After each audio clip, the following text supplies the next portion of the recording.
So it seems we are live. So this is the second Digit Squad stream that we are starting off. And if you guys don't know what Digit Squad is all about, it's this little community of enthusiasts that we are building where we can interact with each other and figure out what the Indian community, especially the PC and mobile technology enthusiast community, is looking for. And hopefully we can have a nice conversation and figure out what we can do for each other. The first stream was about how you can go about reviewing a mobile phone. And in this particular stream, we are going to focus on what, or rather, what you should get if you are building a gaming PC. Now, obviously, a gaming PC has a lot of different components, and we're going to go through each and every component one by one. And if you have any questions, you can obviously chime in. We are looking at the comment section. We have other people also to monitor comments. So in case you have any particular questions that you'd like to ask, do feel free and shoot them ahead in the comments. If not, we're just going to go ahead and cover each and every single aspect one by one. So we're going to start with CPUs. Now, if you take a look over here, we have a couple of Ryzen CPUs as well as some Intel ones that are installed in the PC behind me. Now, when it comes to getting a CPU for gaming in particular, what you need to look at is the number of cores and also the class of which the CPU is going to be. Now, with regards to Intel and AMD, they're pretty much equally matched, but Intel does have a slight advantage. But should you go for a Ryzen-based PC or an Intel-based PC in that particular range, because games are not as much CPU bound as they are GPU bound, the difference is minimal. So ideally, if you're going for a gaming CPU, you should go for Ryzen 5 or Core i5 CPU, that is desktop grade, and anything higher than that is always better.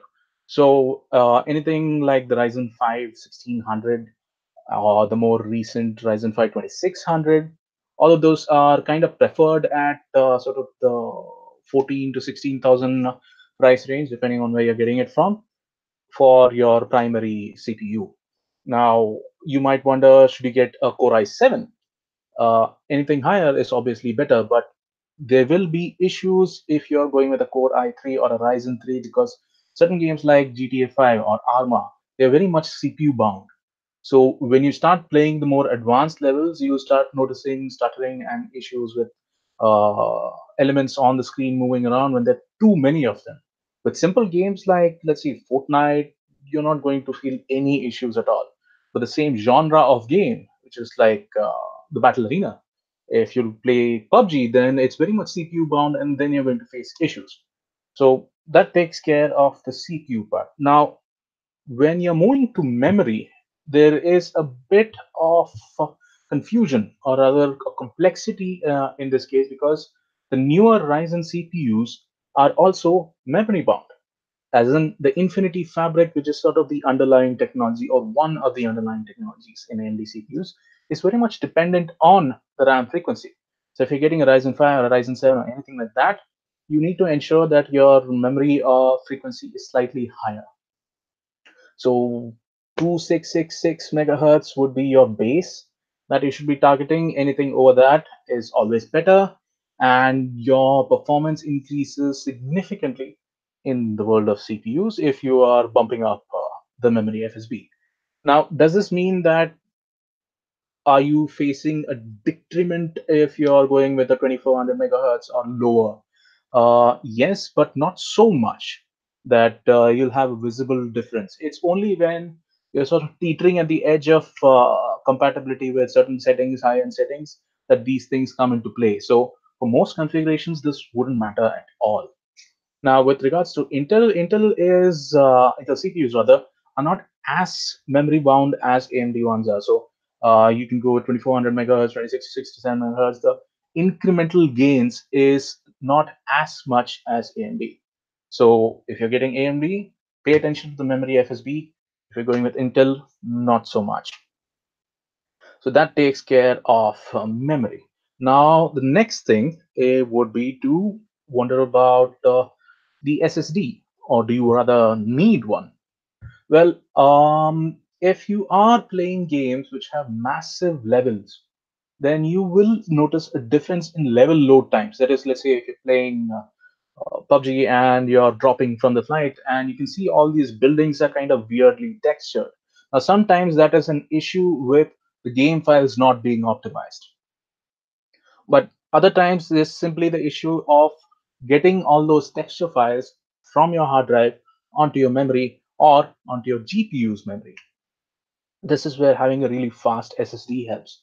If you have an SSD, that's wonderful. If you have an HDD, then your load times are going to go higher, and certain levels will take significantly longer to load.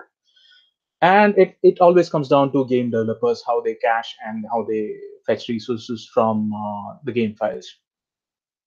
Now, there is also a different class sort of in the middle of these two things. There is SSHDs.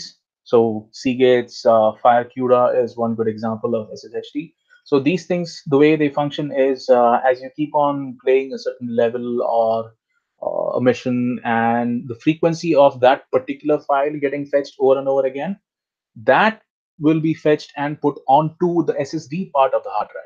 So the next time you play that very same level, it loads quicker. But the thing is, there are so many random features and factors in this particular mix that an SSD might not always benefit you when you're gaming.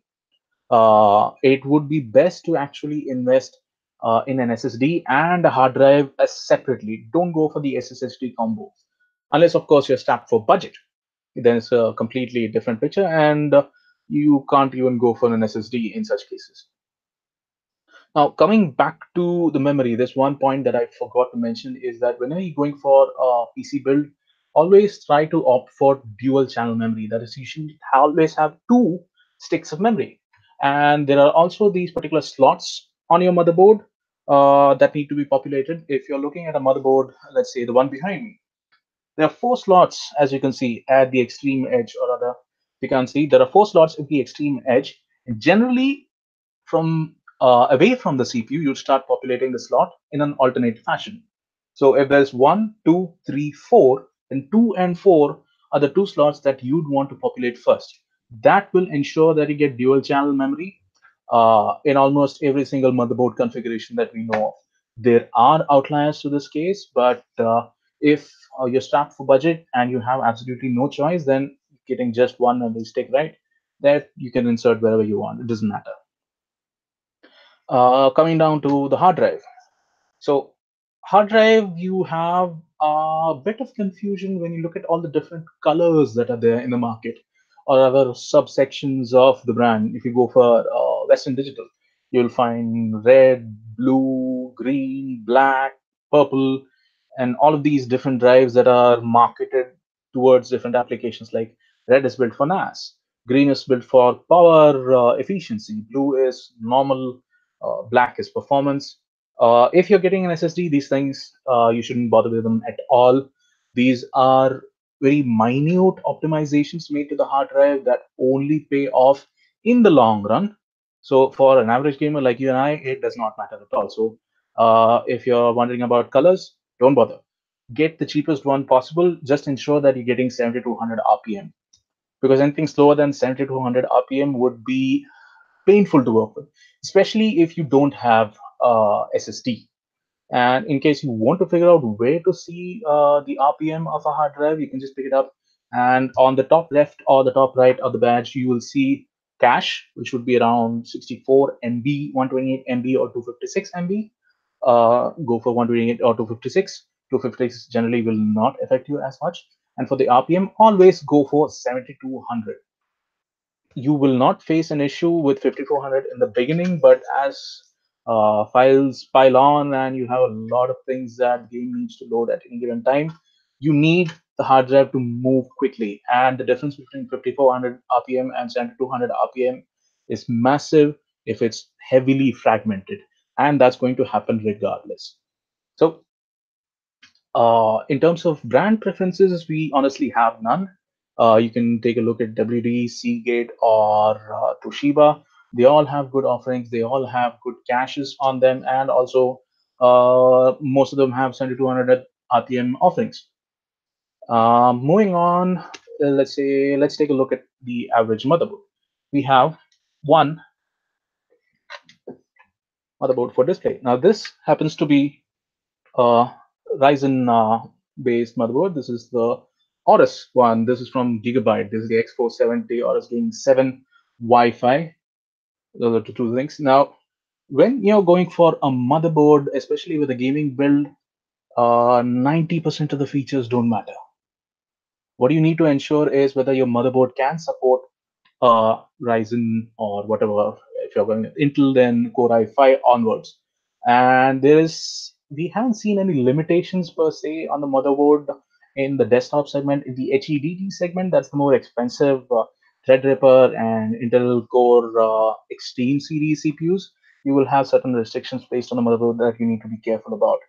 In this case, this is more of a feature-rich and a premium motherboard that is worth about 26 or 34. Don't quote me on that. It's kind of expensive.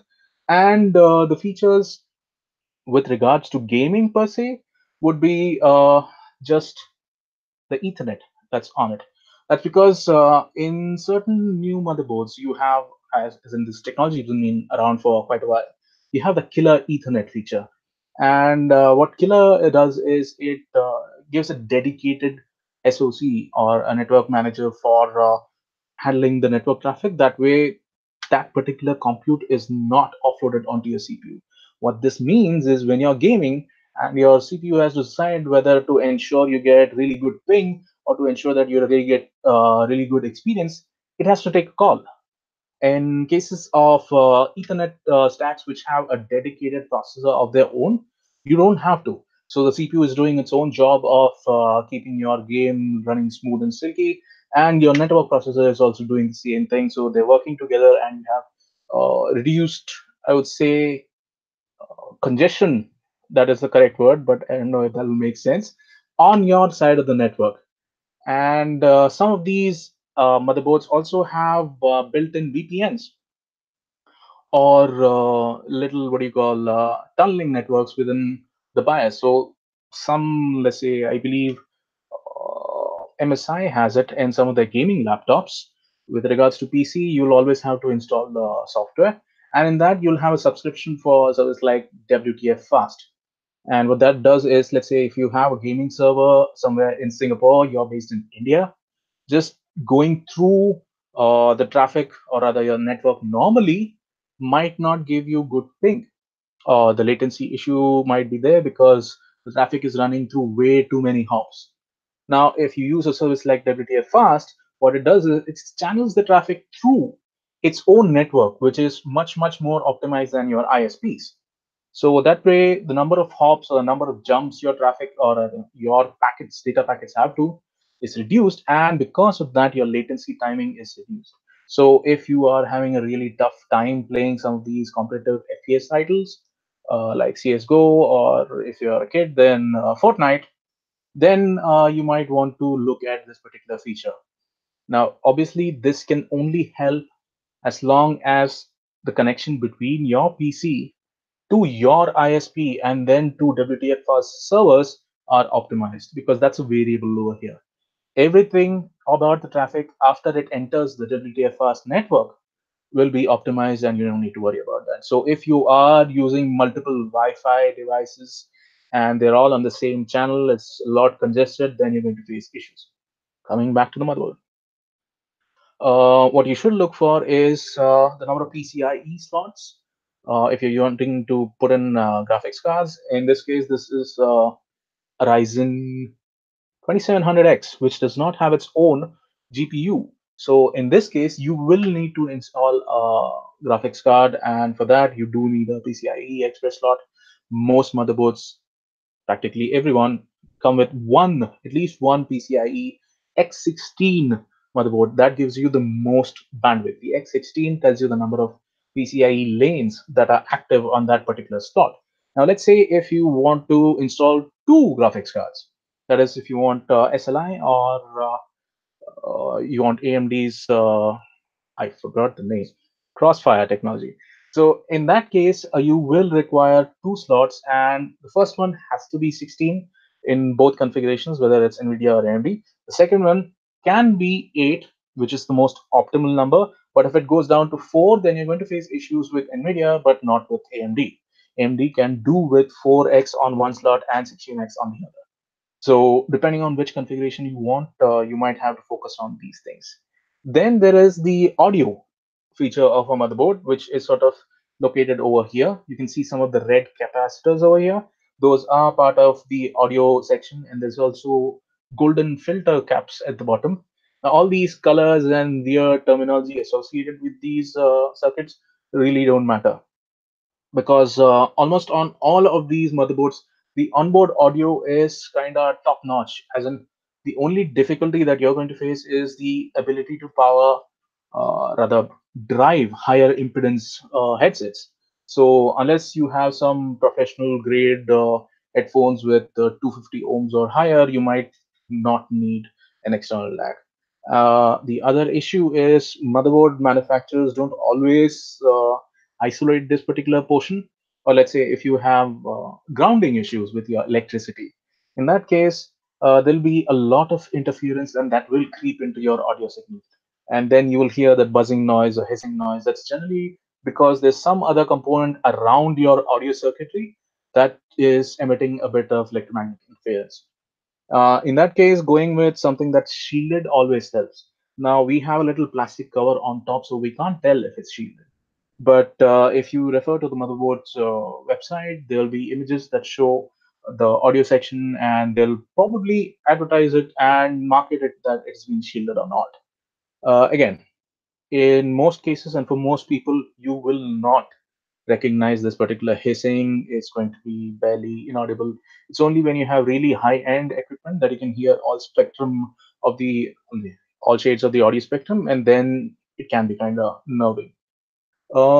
Coming down to the connectivity options. Obviously, if you're using an SSD, you need an M.2 slot, because M.2 slot SSDs are the fastest right now, especially if it's an NVMe, because those things right now go all the way to 34, 3600 Mbps. That's megabytes per second. And you can see two slots over here.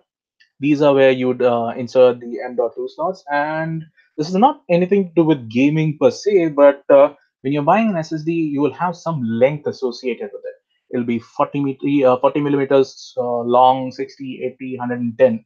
And accordingly, your motherboard needs to have those mounting slots. Now, in this case, you can see different screw holes going all the way from this end to this end. Now, this is 42 millimeters, then 60, then 80, then 110. So this motherboard supports everything in the M.2 standard. Now, there are certain motherboards like, oh, this one itself. So you look at the M.2 slots that's sort of behind or rather under the first one, and you can see it goes from 42 to 60 to 80. It does not have the third option, fourth option, that is 110. So you can't have the bigger M.2 SSD over here. And sometimes you might want something or other motherboard that gives you shielding. That doesn't always help because certain motherboards don't, manufacturers don't implement it well. Now, when you install a graphics card, that thing is going to take up a massive chunk of the space. And the M.2 card sits right underneath the graphics card. In such a case, the graphics card is going to be blowing out hot air, and that is going to affect the performance of your SSD, because the SSD's controller, once it realizes that it's getting too hot, is going to start throttling itself. And we haven't come across situations where it throttles itself down to unmanageable speeds, but well, anything is possible, especially if you don't take care of cooling within your uh, PC. Then the last thing that you should be worried about is the cooler, as well as the VRM circuitry. Now, this thing has a really good heatsink. It's thick. It has plenty of ventilation slits all over the place. It's not a big slab of aluminum as you'd regularly see in some of the cheaper motherboards. So this allows for incidental airflow to go all over the place. And why that matters is if your CPU does not get ample amount of cooling, then again, it's going to start throttling itself. Now, some of the coolers that we have on display over here, there's the Cooler Master Master Air M410, which is not the one installed over here, which is also a Cooler Master color. And let's say if you don't want to go for air cooling, then there's always liquid cooling. There's the H100i Platinum from Corsair and a couple of others as well. That shouldn't matter. So, ideally, I would say that if you have no experience with handling PC build, especially if you're doing this for the very first time, then don't go for a liquid cooler. It's going to be slightly complex to install it. If you are comfortable after watching a couple of YouTube videos, or if you've sort of have a friend who can set it up for you, then by all means go ahead.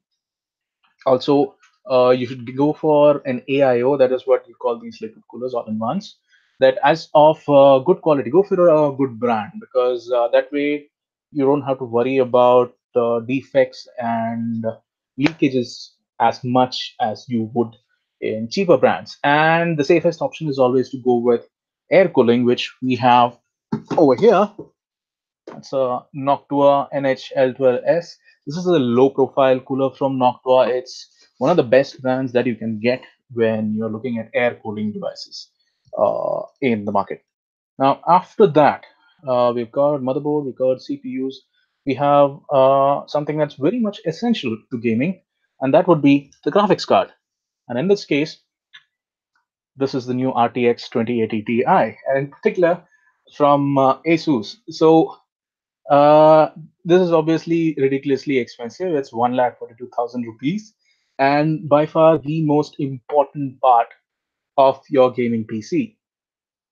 Now, with regards to graphics card, obviously there are a lot of different budgets that one can buy for, and say you're going for a beginner PC build for gaming, then you don't need to worry about these things, because you're not one going to be able to afford them. And let's say if you're playing games that really don't require beefy graphics, like Counter Strike, like Fortnite, Minecraft, and all these things, they can be easily handled by your CPU's embedded GPU, that is the onboard CPU, GPU as we call them.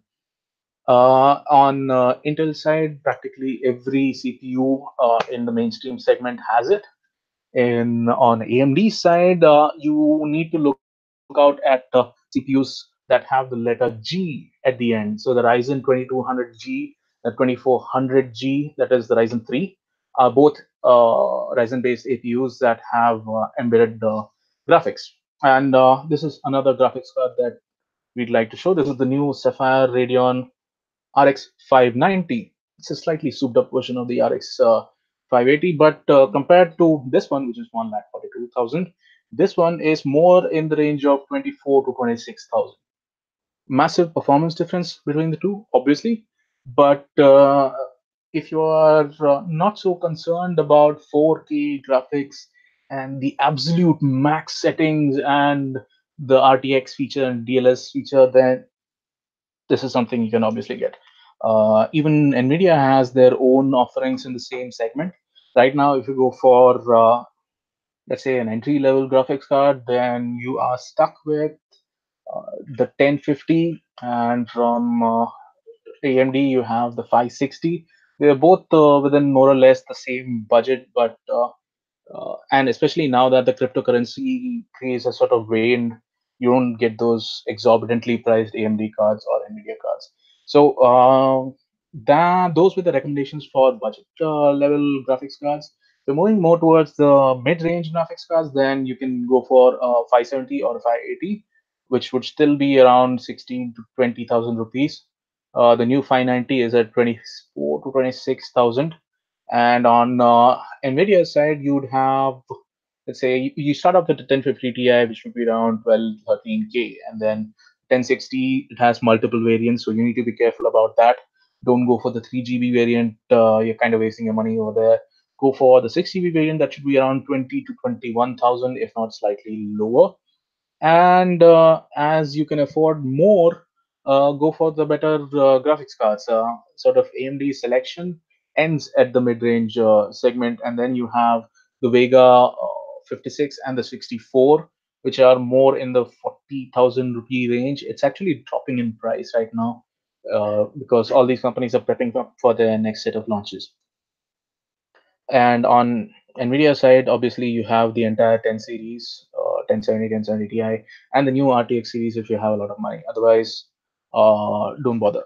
With regards to gaming in particular, some of these graphics cards have technologies that are limited to them or sort of locked to the particular vendor.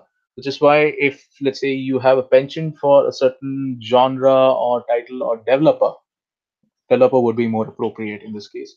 Then you need to figure out what technologies they tend to use the most, and it's the balance is kind of skewed right now in the market. It's mostly Nvidia's technology that are used by most developers. So getting an Nvidia card helps with those features if you like them.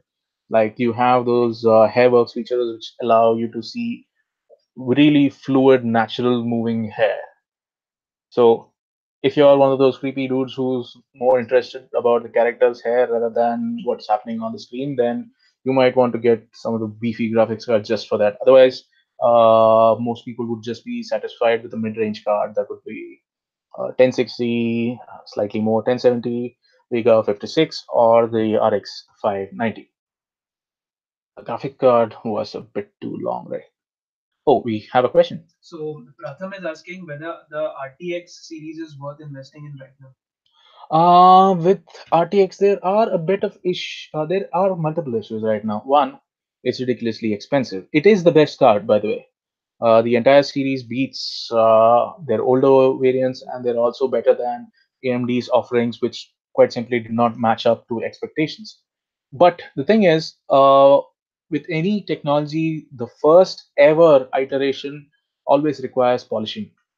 Now, the RTX in particular is charging a premium because it gives you RTX, real-time ray tracing, and DLSS, deep learning super sampling. But there are there's just one game in the market right now which uses RTX. So if you are a crazy Battlefield 5 fan, then you might want to invest in RTX card. Otherwise, uh, you're spending money for something that's not there.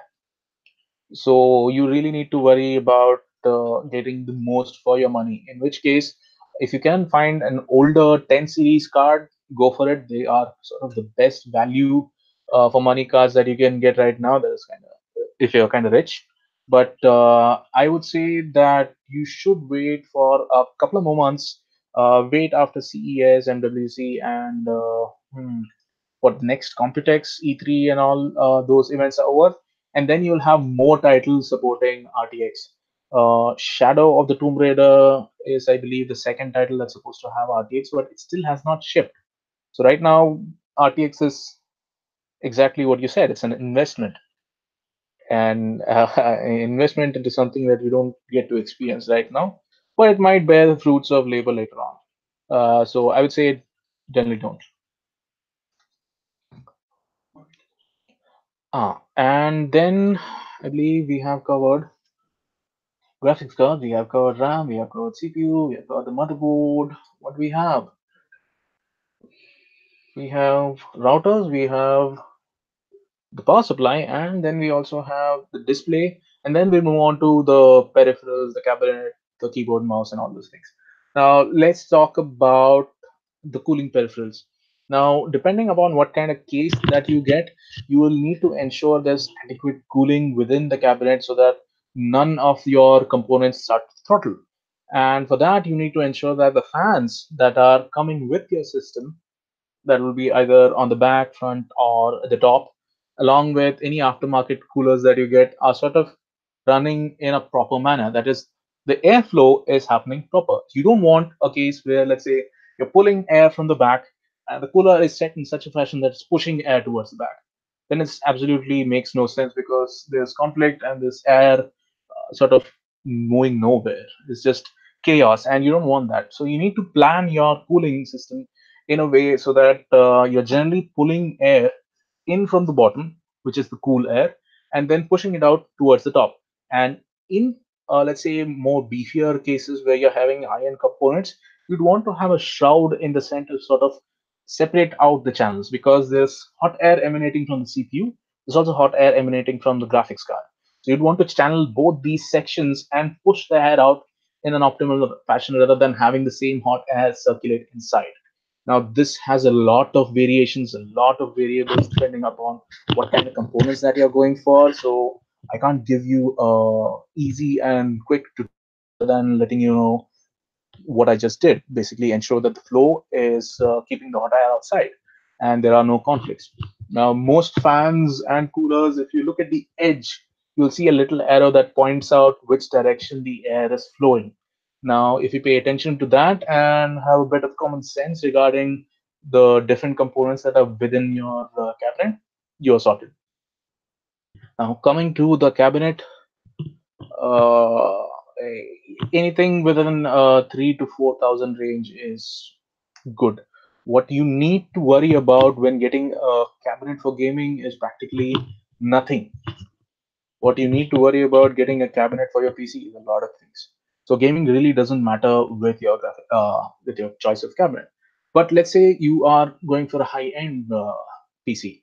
In that case, you'll probably have a graphics card like this, which is in comparison to a mid-range card, sort of practically the same in this case. And they are kind of tall. If you look at the edge of the PCIe slot, this is where the motherboard's what do you call expansion slots are up to, and this is also where your cabinet's opening at the back is going to be. This entire extra inch is just jutting out, so you need to ensure that whatever cabinet you're using is capable of accommodating the height of the card plus any additional cabling length that would be required. Because the ports are at the top, you would have your power supply cables come in from here, and not only do you have an extra inch because of the physical design, you also have 2 inches per se for the cabling to have clearance. In that case, you will need to cover the height plus 2 or 3 inches and figure out if your cabinet's width is that much. And more than your graphics card, it will be your cooler. And in this case, we have the M620 from Coolermaster, and that's about around 15 centimeters tall. So most cabinets in the market right now do support coolers that are this tall, but in case you're going for a slightly cheaper one, you will need to ensure that you get a compatible cooler or you have to swap your cabinet. There's no two ways of going about it. With liquid coolers, you don't have to worry much about the height. Rather, the worry is whether you can incorporate the radiator into the entire cabinet. Now, liquid coolers like this one, you can see over here, it has a little pump, and then it also has the radiator at the back. Now, the radiator can go either at the top, the front, or the back, depending upon what kind of cabinets you have. Some even have really wide cabinets so that the radiator can be kept in a different chamber altogether. And generally, in most cabinets, you will have space at the top or at the front. The rear part is generally capable of only handling one 120 mm or one 140 mm radiator. So it depends on the kind of cooler you're getting as well, size of the radiator rather. So that has to be ensured to be compatible with whatever you're getting as a cabinet, or vice versa, whichever works. Uh, that takes care of the cooler. Now we have the power supply. So ideally, you'd want to look at the power supply at the very end, because once you have figured out all the different components that you need, you get an idea of the amount of power that your PC is going to be consuming. Now, normal CPUs during idling, they'll consume as low as 4 to 6 watts. It's really configurable in some of these cases. And then you have the motherboards overhead, then you have the different hard drives, SSDs, everything. Practically everything has a certain low or idle power consumption, and everything has slightly, or rather, load power consumption. You should always take into account the load power consumption while you're calculating what kind of power supply you need. Now, let's take a look at your CPU. If you have a normal desktop CPU at peak, that might consume, let's say, if it's a 95 watt TDP CPU, that can go all the way up to 110, 115 in terms of power. Now, TDP and power consumed are two different things. One is regarding heat dissipation, the other is regarding power consumption. So don't confuse the two terms. So you need to worry about the CPU's power, the GPU, and every single component inside it. You can obviously take the higher end and put them all together and figure out what kind of power supply you need. Obviously, it has to be higher than what you are going to consume. But in case you don't want to do all of this, there are these online calculators that'll help you out. So one popular one is by Extreme Power.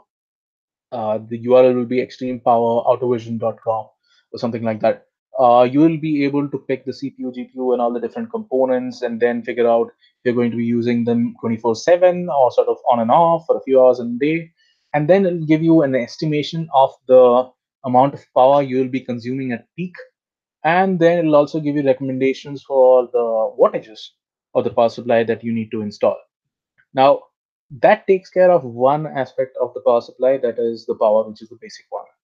After that, you have certain compatibility issues based on the motherboard and the CPU. Now, this should not matter if you're getting everything for new. But let's say you have an old power supply and you're sort of installing new CPUs and motherboard. In that case, you need to ensure that the power supply is capable of supporting the lower power states of the CPU. That is, when the CPU is idling, it can actually go down to one of the C states. Now, the C states would mean that your computer stops running its fan, the monitor is off, the hard drive is nothing is running, but the moment you move your mouse or right click, everything springs back to life. And this is because the computer had entered a low power C state and then you just woken it up, and the C state is not supported by every single power supply out there, especially if you're going for something cheap. Generally, the one that is an OEM bundle with your cabinet would be a strict no-no, especially if you're going with a gaming PC build that generally consumes a lot of power. With regards to figuring out whether your power supply supports C6, CI, C3 states, that is mentioned on the power supplies website. All new power supplies within a proper range do support them. In a proper range, by that I mean 450 watts and above, if it's from a good brand, if it's of a good grade. Now, grade is another thing. With There are certain certifications in the market right now. Some of them are accepted widely, like the 80 plus standards, though some of them are also mired in controversy regarding the certification being bought for money rather than actually passing those certification exams. But a good, what do you call, choice of PSU would have most of these certifications. 80 plus seems to be the standard that most people go for. Anything above 80 plus, bronze is good. Most of us tend to go with silver and higher.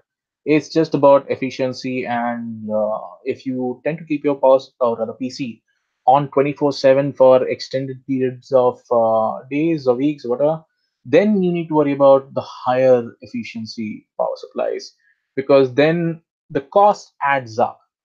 Otherwise, the hardware is not going to matter much.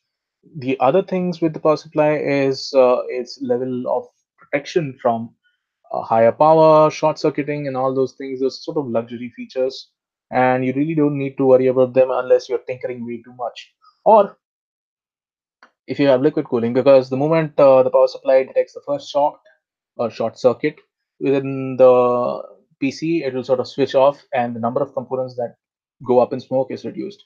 But it's a rare case, and you're really sort of hoping at this point. Best thing to do is just go for anything that AutoVision or any of these calculators sort of recommend. Now, moving on, we have the monitors. Now, monitors, especially with gaming, they do matter a lot because you need to look at the panel technology and the kind of games that you're playing. Now, first person shooting titles, they are generally very fast paced. The action requires that the screen is responsive with your actions and the actions of your enemies. In such a case, you need low response time, and you also need to have low input lag so that your actions that are being pushed from your GPU gets to your monitor and is represented, or rather shown quickly. Now, there are two things, like we mentioned, the response time and the input lag with regards to responsiveness. But there are also monitors that have different overdrive technologies to push it. Now, these monitors might say 1 millisecond response time on the packaging, but that's not actually the case. That's 1 millisecond with the overdrive technology turned on. And easy way to understand overdrive would be to think of it as overclocking for your monitor. So You might or might actually be capable of doing 4 or 5 milliseconds, but once overdrive is turned on, it gives you 1 millisecond. The problem with such a thing is your panel is not designed for overdrive to be run on extended periods of time. So you can only turn it on during gaming sessions intense, I would say. Don't run them normally, because in that case you might actually end up taxing your panel or your driver circuit on your monitor, and then you'll have a burnout and you'll miss out on gaming for a few weeks. The other thing is, does curved monitors make a difference? Well, do curved monitors make a difference? In some cases, it really comes down to your personal preference, or I say in every case, it comes down to your personal preference. We don't like curved monitors per se, but if you tend to, let's say, or rather, if you use one for, let's say, a week, then you will slowly get used to it and find no difference between curved and flat. But for most people who are just going out with their first monitor, I would really say that you experience both of them and take a informed decision whether you want to go for that. Then you have the different panel technologies. There are way too many out there right now. There's TN, VA, MVA, PVA, IPS, and a host of other different technologies. What you should know is that VA is sort of the balance between IPS and TN. TN is speed, IPS is good quality. VA gives you the best of both worlds. But we've come quite a long way since these straight categorizations were in place. Right now, some of these technologies are so advanced that the differences between the different panel technologies are sort of blurred. But one thing is still for certain, that TN panels will give you the best results when you're going for a true 1 millisecond response time. By true, I mean native response time, not with overdrive. And in the market, you can find several monitors that are giving you different refresh rates as well. Now, do refresh rates matter? Well, for most games, if it's slow paced, 60 hertz is more than enough. You don't need to worry about anything else. As you get into the competitive space, then you need something that's better than 75 hertz. Or if you have more money, then 120 and 144 hertz are really good. Do they make a difference? Yes, only in the extreme competitive scene. For most people like you and I, it's just a matter of experience.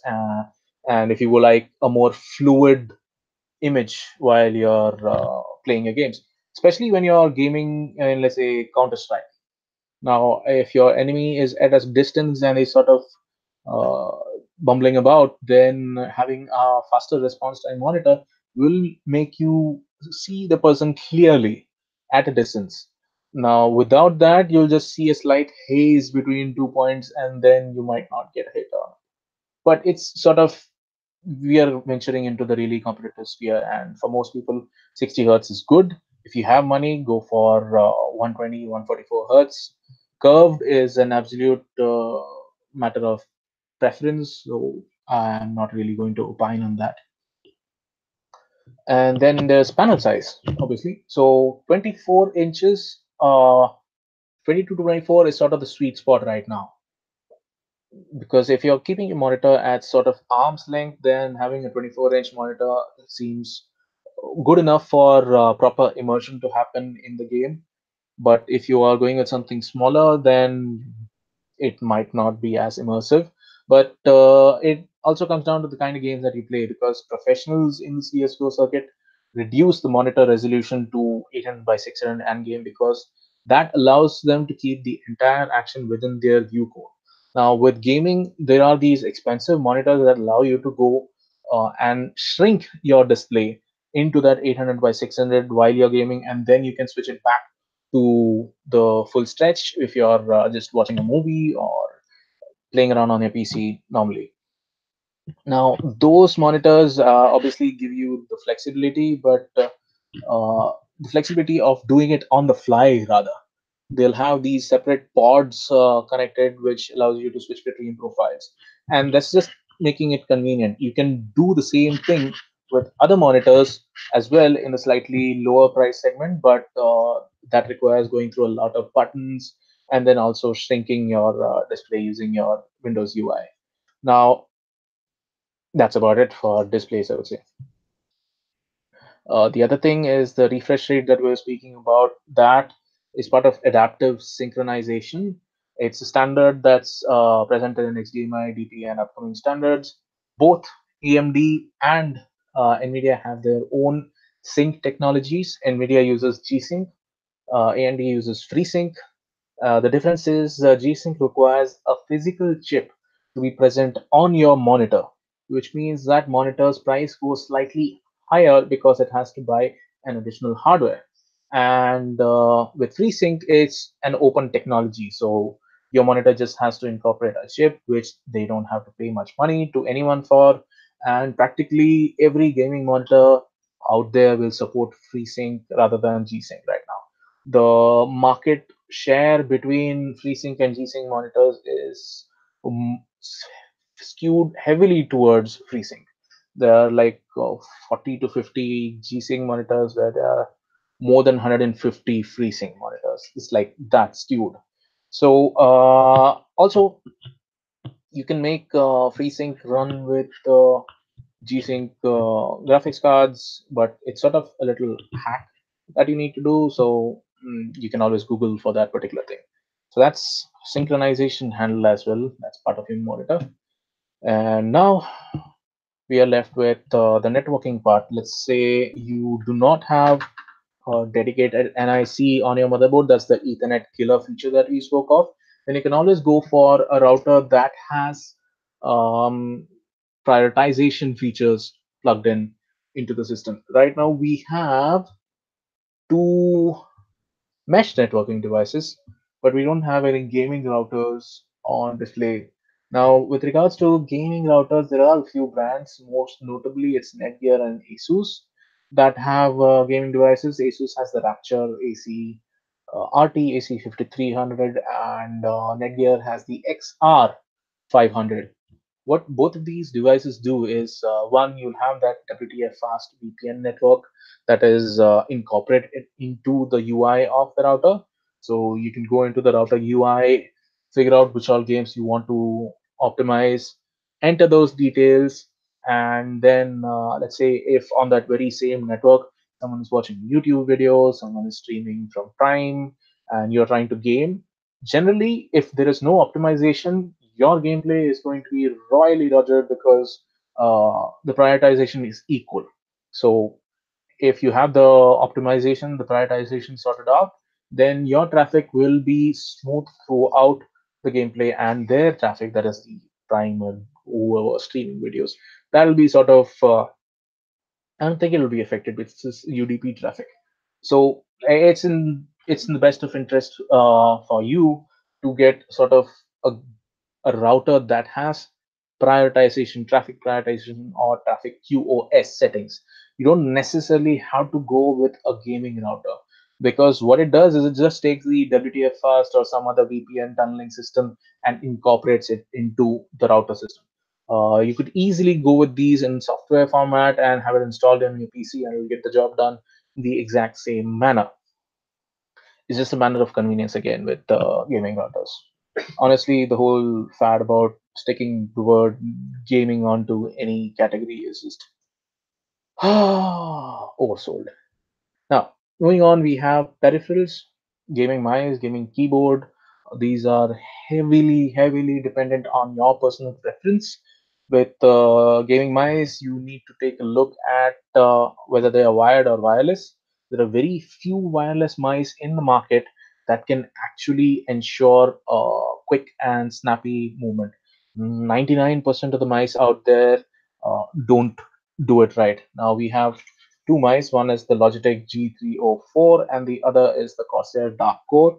Both of them, this is truly wireless, the Logitech one, the G304, whereas the Corsair Dark Core is both. It can be wired, as in it has a little port USB, and you can use it as a normal wired mouse, or you can just pull it out and run in wireless manner as well. Both of these are really good and have low latency when you're gaming because they were designed in that particular fashion. So your gaming will not be affected. If you were to go with a normal Microsoft or Basics mouse, that is the wireless variants, then the latency will be not good enough for competitive gaming and even some that are not so competitive. We've had issues where the mouse will stop tracking because it, in the heat of the action, sort of bring your hand a bit too farther away from the sensor or the transmitter, and then it's sort of lags in tracking. I wouldn't say it completely knocks out, but it does lag, and that can be an issue. So always tend to go with ones that are designed particularly with ensuring low latency. Then there's obviously, let me pick up this one, the shape of the mouse and the different keys and the mannerism of the role of the, what do you call, the cursor that comes into picture, because it really has to be catered to your palm, and there are a lot of mice in the market with different grips. Some of them are switchable. You can pull out different components, like you'll have a wing over here, like this one. It has a wing. In some mice, you can actually pull it out. If you don't like the wing, don't use the wing. You'll have different options that allow you to swap out this side, and in some mice, you can actually raise the back or protrude it, have it protrude towards the back. It really comes down to your grip, and also the sensor, the most important part of a gaming mouse. Now, Pixart is sort of the leader in mouse sensors right now, and the really high-end gaming mice will have Pixart-based sensors. Right now, I believe it is the 3360, which is at the very top, or 3366, which is sort of the newer variant. Now, these sensors have been around for a while, but each manufacturer adds its own secret sauce into the mix, and you get better optimized tracking and all those things. So if you want to figure out what kind of gaming mice you should buy, then we've got some really good ones reviewed for our Zero One Awards, and those should be up on the website and you can check. If you don't want frills, you just want pure tracking, then there are mice with none of them, just focusing on the sensor. The Zowie EC series is one such brand. It looks at nothing, no flash, no nothing, just really good sensor for tracking. Then there are keyboards. Yes, the next category. Now keyboards, we have mechanical and you have the normal rubber dome, and then there are certain brands that also give you sort of a midway between all these things. Now, again, really a matter of your preference. There are different key types in mechanical keys that behave in different manner when you depress or press them. This one was sort of is it a cherry? No, it's a Steel Series QS2. It's a Steel Series QSF2, which is sort of a Steel Series own key that they manufactured in conjunction with some other manufacturer, and it's sort of similar to Cherry Red. And this has the iconic cherry blue that everyone. Oh, this is Kale. Actually, I'm wrong. Kale is a Chinese manufacturer that is preferred by a lot of gaming hardware manufacturers, and you can see them practically everywhere. Now we've seen Kale switches that are really good, and we've also seen Kale switches that are really bad. So that also matters. But when you have a gaming keyboard, there are several things that matter. One is, are you comfortable with it? Now, with regards to that, you should look at the spacing of the keys, which is generally standardized, but certain ones will have slightly longer ones, and there'll be an emphasis on the WASD keys. Some of them will have a wrist pad at the bottom where you can rest your wrist while you're gaming. Some of them will have macro keys on the left and on the top. Let's say if you're playing MOBA or certain games that require a lot of different combinations, then those macro keys really help. Then there are keys with different textures. And what else? What else? What else? What else? With regards to gaming, it's One game. mostly, yeah, it's mostly to do with the kind of keys that you're comfortable with, because that's what decides how far you have to press the key down and what kind of feedback you like. Some people don't like tactile feedback. Don't go with a key type that gives you tactile feedback. And then for people who are into gaming for really extended periods, an ergonomically designed keyboard is what matters. In that case, you'll have not only the wrist pad, but also some of the keys will be slightly differently arranged. And those are really specialist keyboards that are not found regularly, and it matters for people who game a lot. For most people, this is more than enough. And in the market, there are a lot of manufacturers pushing out gaming keyboards. Some are cheap, some are using mechanical, some are using optical. It the choice is practically endless. And if you want a good idea of what kind of keyboard you want, I would suggest you go to a store, try out some of the mechanical keyboards on display, and make up your mind, because reading and watching videos will simply only help you to a certain amount. If you want the entire picture, it's best to actually try out gaming mice and keyboard, and that's the best way to do that. Question. Oh, we have another question. So does a higher refresh rate improve the graphics performance for monitor? Does a higher refresh rate improve the graphics performance? So the graphics performance for monitors, not so much. So with adaptive synchronization technologies, what happens is your monitor speaks with your graphics card, and they sort of both talk to each other and push out frames in a synchronized manner, which is why you don't see any tearing and or any odd artifacts. That's what helps with your fluidity. But let's say if you're using FreeSync, then there are cases where there'll be periods where the monitor talks to the graphics card and says, okay, I can handle X amount of frames, and the graphics card says the scene is too intense and I cannot push that many amount of frames. In that case, the monitor's synchronization frequency is brought down to match the graphics card. So there's a slight period of time where you have a minuscule power saving. So that's what you're getting out of the synchronization feature from, sort of a hardware perspective. But from visual eye candy, is no performance increase per se. So Nikhil wants to know which one would be the best pick, the Ryzen 3 2200G or the Core i3 8100? From a gaming perspective, Obviously, I guess. I wouldn't ask you to go for three series in either Intel or AMD. But if you absolutely have no choice, then go with AMD, because AMD's onboard GPU can actually be cross-fired in certain cases with their cheaper GPUs. So that will give you a slight advantage. But with most games, it's down to write four cores, right? Except one has hyperthreading, not hyperthreading, SMT. Yeah, it seems like you should ideally go with the Ryzen CPU. But there are games which are more optimized on Intel hardware, and those titles, especially with single core performance, Intel will be ahead. So it varies from game to game. There is no straight answer of going with Ryzen or Intel. So between an NVMe SSD and a SATA SSD, which one is better performance and functions? So price-wise, SATA SSDs will be cheaper because they are capped physically to around 540 to 550 Mbps, because those are the limitations of SATA, be it on M.2 or any other platform. With NVMe, you can actually push slightly higher. With the cheaper NVMe SSDs, you can get around 1200 Mbps for read speeds, and for write speeds, it will be around 800.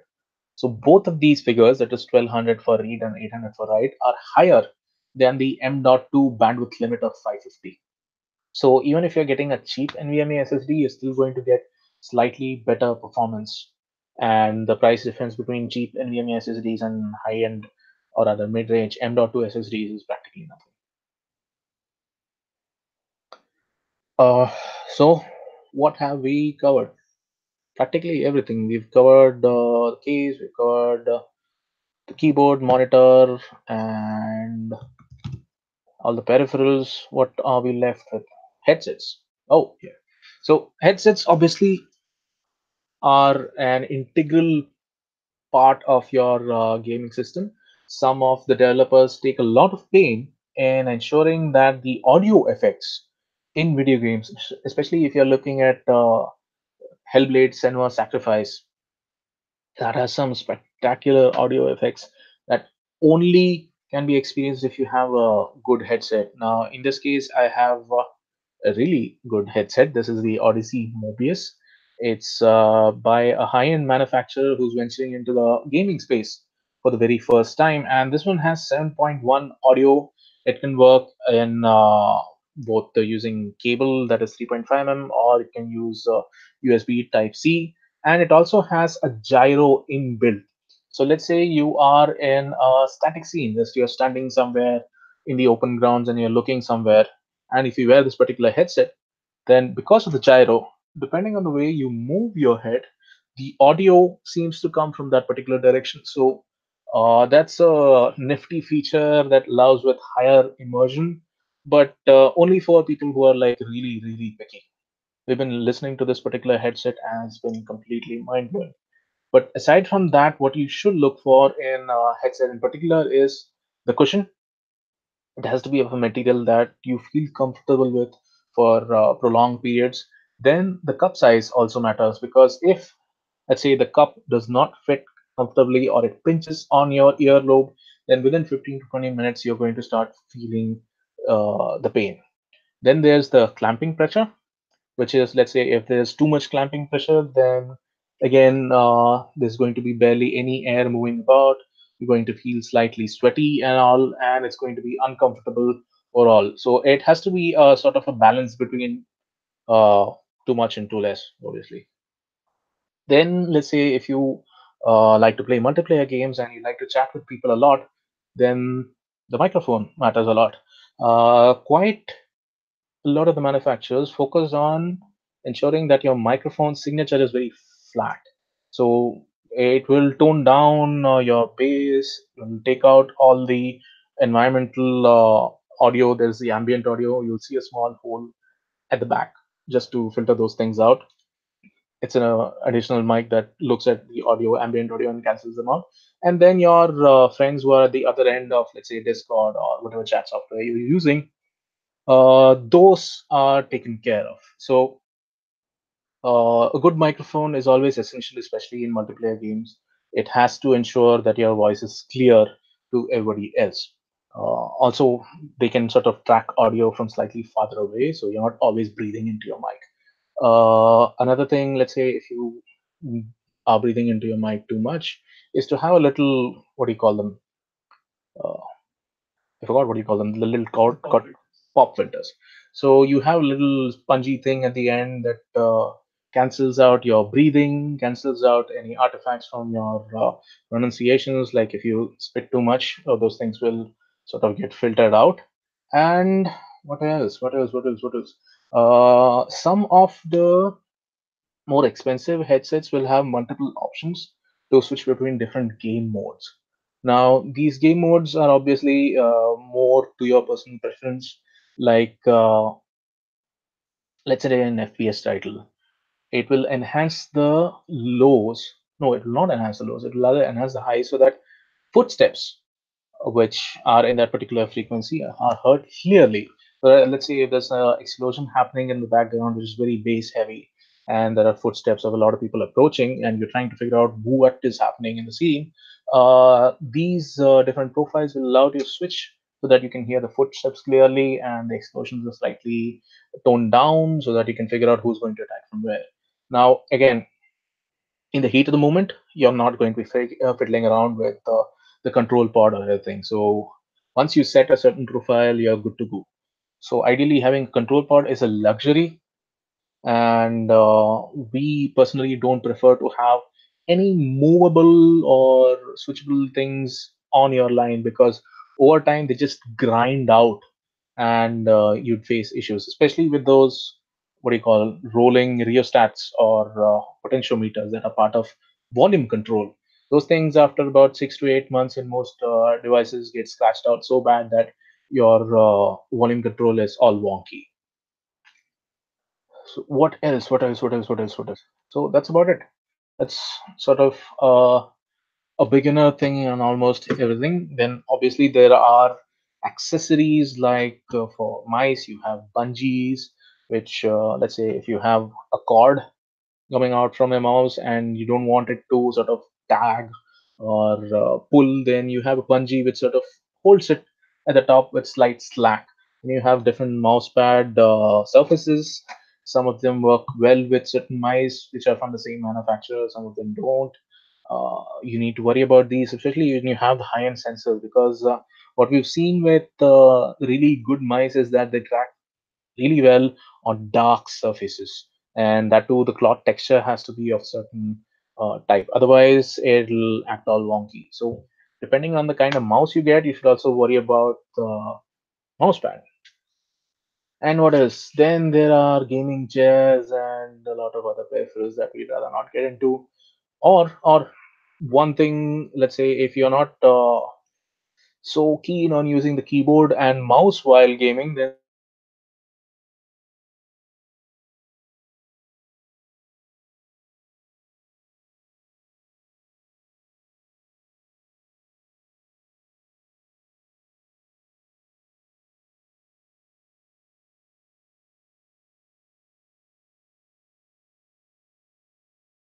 as well as mobile, and it has a lot of customizability features and buttons also. So a lot of things that you can do with this. We don't have an Xbox controller at hand, but let's say if you don't have an Xbox controller and you have a PS4 controller, that too will work with your PC if you have a cable. And you need something called DS4 Windows. It's sort of a mapping software, and that allows you to use your PS4 controller. So depending upon what you like, you can make anything work, because that's the benefit of getting a PC. Now, it seems we have another question. Okay. So Akhil wants to know the difference between micro ATX and ATX. So, okay, micro ATX and ATX are simply form factors of the motherboard. Now, this is a proper ATX motherboard. That is, it's going to be about 30 centimeters, 30.4 centimeters in height and 24.4 centimeters in width. Now, the difference is with an ATX motherboard, you have this extra space at the bottom that can be used for, in this case, the M.2 slot and one, two, three additional PCI slots and another M.2 slots, and a host of the connectivity options for your storage. As SATA ports are also made possible because you have more real estate to work with. So, the basic thing is if you have more space, you're going to get more features. So an ATX board obviously has more than an M-ATX board. But there is also another thing. Manufacturers have been able to pick and figure out the most optimal features that you would require and have them squeezed into an M-ATX form factor. And in such a case, you're getting a lot in a lot smaller space. And squeezing all that extra features into small space requires considerable effort in engineering. So the micro ATX cases in such cases can also motherboards in such cases can also be really expensive. One of these was the ASRock X99i ATX, MITX case, or yeah, MITX motherboard. That was like really, really small, but it could incorporate an X99 CPU, which was at an HE80 CPU of its time, the 6950X being the top. And it was the only motherboard in the entire market that could do that. So it obviously charged a price premium for that. So that's about it. Simple answer, more space, more features. So one more, I think this is a very generic question. So ABCD wants to know how to build a budget-oriented gaming PC. Now, with a budget-oriented gaming PC, you'd obviously have to focus on just the important things with regards to gaming. So that means going with a normal 700, 500 rupee motherboard, not motherboard, keyboard and mouse, going with an OEM cabinet, going with your phone's headphones or earphones. And the important things in this case would be your CPU and your GPU. Even your RAM, you'd have to sort of forego thinking about the different frequencies and just go with getting the bare minimum.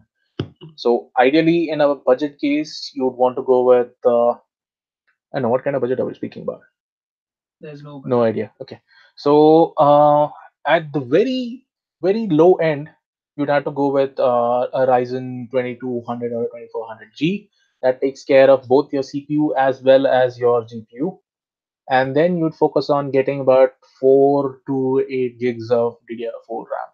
If you're getting 8 gigs, you are not going to be able to get two DIMMs because getting that extra DIMM will bump up your price or rather your cost by 1 to 1.5 thousand rupees in the 2400 megahertz segment.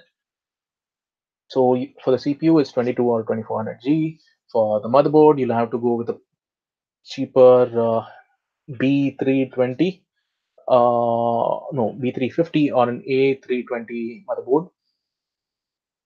The downside of going with a lower end chipset is that AMD CPUs have different turbos on them, and the highest of them, called XFR, simply cannot be enabled on the cheaper chipsets. So that's a teensy amount of performance that you're going to miss out. And honestly, it's well worth the trade-off of going for the cheaper motherboard. So B350 or an A320 motherboard, which would be around 6.5 thousand. The CPU itself would be, depending on which you're getting, 6 to 12,000 rupees. RAM again, three and a half for 3 GBs, I believe. And then don't go for SSD, go for a hard drive, 500 GB or 1 TB of WD or Seagate, should be around 3 grand, 2.9 to 3 grand, depending on where you're getting it. So the budget is 25. 25K. Yeah. Yeah, then it stands the same. So if you want to go with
So I'm guessing we're back. So yes, I was speaking about the cabinet, right? So anything that's around 1,000 rupees, mostly it will be an unbranded one. It's fine. Don't use the power supply that comes with your cheap as cabinet, because that's as good as frying or throwing everything in the fire. For your keyboard mouse, go with Amazon Basics or Microsoft's bare what do you call, beginner set of models. I don't know which they are, but they generally come around 700 bucks. Then there's always Logitech's keyboard mouse combo, which is again 400 to 500 bucks, depending on where you're getting it. What else? What else? What else? What else? What else? The cooler, go with your stock cooler that comes with your CPU. Don't worry about anything custom. Mouse should ideally be part of the combo. For the display, you can go with an LG or a BenQ. That's generally around 8,000 rupees. It would be mostly 21-inch screen. Don't bother with low refresh rates because you're only going to get 5 to 10 millisecond response time in that budget. Practically everything. So there's no point pulling out model numbers. Then what do you have left? I think we got everything, right? Yeah. So if you don't want, let's say, the monitor, or you have an existing cabinet and a power supply from your previous build, then you can take that money and put it towards getting graphics card. Ideally, I would say go for a 1050 or 1050 Ti, because monitor and cabinet alone would sort of save 8.5 to 9K or even upwards. So that will allow you to get a 1050. if you hunt a little. Otherwise, just spend the extra 2K and get an N50 Ti. So that would be your budget PC. So Akhil also wants to know, what do you think one should focus on for buying a mid-range CPU able to handle extreme graphics even at low FPS, whether Intel or AMD? So price for the CPU should be under a 50K. Price for a CPU should be under 50K. Under 50K, you would limit your CPU to around 12 to 14,000 rupees. Now, that would mean getting a Ryzen 5 1600, uh, because anything in the second gen would be slightly more and push it to the 1820K range. You just wanted the CPU, right? Yeah. With Intel, you'd have to really hunt a lot because right now there is scarcity in the market with Intel CPUs. So everything in the mid-range and beginner range are all slightly overpriced. So honestly, if you were to get an Intel Core i5 8400, maybe an older generation 7400, that's good. Ideally, I would say go with AMD at this point till the market situation sort of improves. Yep.